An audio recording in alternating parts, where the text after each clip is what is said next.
ஆமென். ஒரே நாளில் அற்புதம் நடக்கும், வாழ்க்கை மாறும். ஆமென். தைரியமாக இருங்க. ஆமென். நீங்கள் கர்த்தருக்காகப்பட்ட பிரயாசங்கள் வீண் போகாது. ஆமென். ஒரே நாளில் உங்கள் வாழ்க்கை கட்டாயம் மாறும். யோசேப்பு வாழ்க்கை ஒரே நாளில் மாறிச்சு. பல வருஷ போராட்டம், பல வருஷ சிறை அனுபவம் மாறிச்சு. அவனுடைய கஷ்டங்கள், அவனுடைய பிரச்சனையெல்லாம் மாறிச்சு. அடுத்தடுத்து ஒரே நாளில் சிறைச்சாலையிலேருந்து விடுதலை, அடுத்து ஒரே அன்னைக்கே பொறுப்பில் வச்சுட்டாரு. எகிப்து தேசமெங்கிலும் அவன் அதிகாரியாக மாற்றிட்டாரு. எல்லாரும் ஒன்றை தொழுது கொள்வாங்க அப்படின்ட்டார். எனக்கு கீழே ஒரு ஸ்டெப்பு தான் நான் உன்னை விட மேலே, மற்றபடி எல்லாமே உன் கண்ட்ரோல் அப்படின்னு மொத்த பொறுப்பையும் தூக்கி கொடுத்துட்டேன். புரியுதுங்களா? அப்படி தேவன் அற்புதம் செய்தார். அது மாத்திரமில்லை, அந்த ராஜா யோசேப்புக்கு பொண்ணு பார்த்து சூப்பராக கல்யாணத்தையும் முடிச்சு வச்சுட்டாப்புல. அப்படி தேவன் யோசேப்பு வாழ்க்கையை மாற்றி போட்டார். அதனால் எனக்கு அன்பை எதிர்பாருங்க, நம்ம வாழ்க்கை ஒரே நாளில் தேவன் மாற்றுவார். அடுத்து ஆரோனுடைய கோல் துளிர்க்க செஞ்சது ஒரு நாள். வெறும் கோலை 12 பேர் வச்சாங்க. சொல்லுங்கள், 12 பேர் கோலை வச்சாங்க. எத்தனை கோல் துளிர்த்தது? ஒரே ஒரு கோல், அது ஆரோனுடைய கோல். கரங்களை தட்டி ஆமென். அவங்களுக்கு நடக்கலை, அவங்களுக்கு நடக்கலை, உங்களுக்கு நடக்கும். அதை மட்டும் நம்புங்க. யாருக்கு நடந்தானே நடக்கலைன்னு அதெல்லாம் பார்க்காதீங்க. உங்களுக்கு நடக்கணும், அதில் நில்லுங்க. நீங்கள் ஸ்ட்ராங்கா. ஓகே. ஆமாம், நான் கண்டிப்பாக விசுவாசிக்கிறேன். நம்ம மக்களெல்லாம் கர்த்தர் சாட்சியாக எழுப்புவார். ஆமென். ஆமாம், கட்டாயம் கர்த்தர் உங்களை சாட்சியாக நிறுத்தும் போது தான் நிறைய பேர் மனம் திரும்புவாங்க. ஓகே. அதனால் விசுவாசமாக இருங்க. கர்த்தர் பெரிய காரியங்களை செய்வார். ஓகே.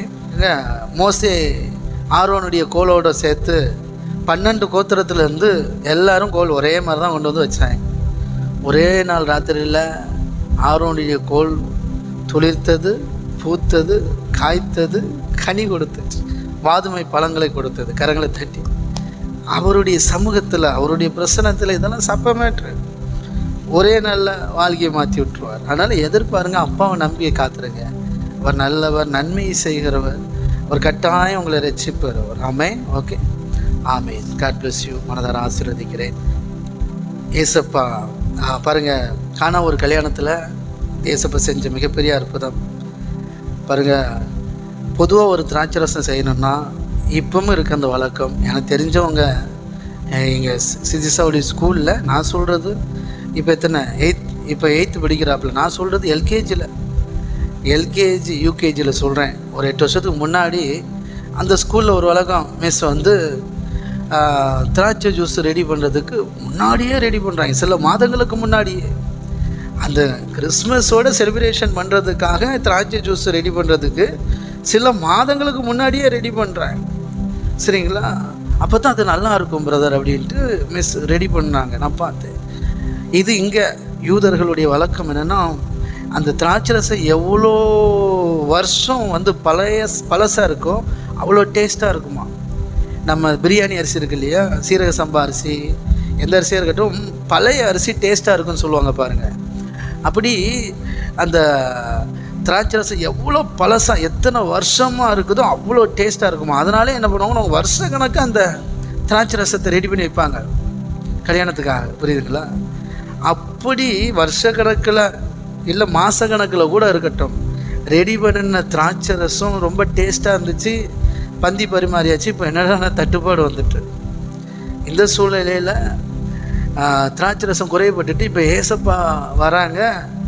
வித்தின் செகண்டில், கண் இமைக்கும் நேரத்தில் பச்சை தண்ணியை நிரப்புங்கன்னார்.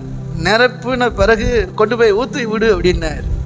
ஊற்றுனா அவங்க சொல்கிறாங்க, இந்த நல்ல ரசத்தை எங்கே வச்சுருந்தீங்க இவ்வளோ நேரம் அப்படின்னாப்புல. அது அதாவது பாருங்கள், அதை விட பெஸ்ட்டாக இருக்குதான், டேஸ்ட்டாக இருக்குதான். எது? ஏற்கனவே பல நாள் பிரயாசப்பட்டு உருவாக்கி வச்சுருக்கிற அந்த திராட்சை ரசத்தை விட வித்தின் செகண்டில் இயேசு தம்முடைய அற்புதத்தினால, தம்முடைய வல்லமையினால் செய்த அந்த ரசம் முந்தைய ரசத்தை விட ரொம்ப டேஸ்ட்டாக இருந்துச்சான். கையை தட்டி ஆமென். அதனால தான் சொல்கிறேன், ஏசப்பாவுடைய வல்லமையில் நாமத்தினால். மற்றவங்களுக்கு பல வருஷம், மற்றவங்களுக்கு பல மாதம், உங்களுக்கு எனக்கும் ஒரே நாள். ஆமென். கரங்களை தட்டி ஆமென். ஒரே நாள் நமக்கு நடக்கும். கர்த்தரை நம்பி எதிர்பாருங்க. இந்த வருஷத்தில் அப்படிப்பட்ட காரியங்களை, இந்த முடிவில் அப்படிப்பட்ட காரியங்களை கர்த்தர் செய்வார். நான் நம்புகிறேன், விசுவாசிக்கிறேன். ஆமென். தேவன் செய்ய வல்லவராக இருக்கிறார். எனக்கு செய்வார், உங்களுக்கு செய்வார், நம்ம எல்லாருக்கும் செய்வார். ஓகே, கர்த்தர் நல்லவர்.